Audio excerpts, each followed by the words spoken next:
দেশের ক্রীড়াঙ্গনে অদম্য প্রতিভার স্বাক্ষর রেখে চলেছে পার্বত্য চট্টগ্রামের নারী খেলোয়াড়রা। জাতীয় ফুটবল ও ভলিবল দলে গুরুত্বপূর্ণ ভূমিকার পাশাপাশি আরও এক ধাপ এগিয়েছে পাহাড়ের নারীরা। এবার ফুটবল রেফারিতে দক্ষ হয়ে উঠছে তারা। আন্তর্জাতিক ও জাতীয়ভাবে রেফারির দায়িত্ব পালন করছেন বেশ কয়েকজন পাহাড়ি নারী।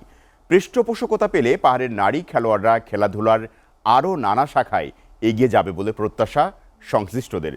রাঙ্গামাটি প্রতিনিধি মোহাম্মদ সোলাইমানের প্রতিবেদন। আন্তর্জাতিক ফুটবলে বর্তমানে রেফারির দায়িত্ব পালন করছেন রাঙ্গামাটির মেয়ে জয়া চাকমা। পরপর দুবার সাফ চ্যাম্পিয়ন বিজয়ী নারী ফুটবল দলে অবদান রাখে রাঙ্গামাটি ও খাগড়াছড়ির ৫ নারী খেলোয়াড়। তারই ধারাবাহিকতায় এবার বাংলাদেশ ফুটবল ফেডারেশন থেকে রেফারি প্রশিক্ষণ নিয়েছে রাঙ্গামাটির কাউখালী উপজেলার ৪ মেয়ে।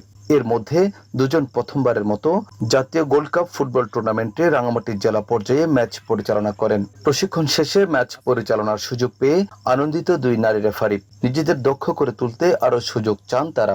বিশালে রেফারি ট্রেনিং করেছি, তার জন্য আমরা এইটুকু পৌঁছে গেছি। আমরা উদ্বোধন ম্যাচ আমরা পরিচালনা করেছি, সো আপনাকে অনেক ধন্যবাদ। নারী রেফারির ভূমিকায় এগিয়ে আসাকে ইতিবাচক হিসেবে দেখছেন স্থানীয় ক্রীড়াবিদরা। পৃষ্ঠপোষকতা পেলে পাহাড়ের নারীরা ক্রীড়াঙ্গনে আরো অবদান রাখতে পারবে বলে জানান ক্রীড়ামোদীরা। আগামীতে এদেরকে আরো ওরিয়েন্টেশন করে মেয়েরা যেন মেয়েদের খেলা চালাতে পারে, এমনকি মেয়েরা তো পুরুষের খেলাও চালায়।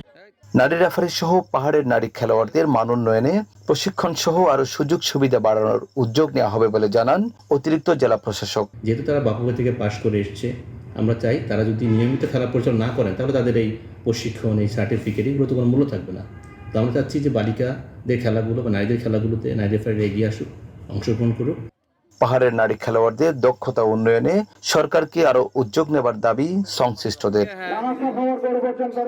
মোহাম্মদ সোলাইমান, SA টিভি, রাঙ্গামাটি।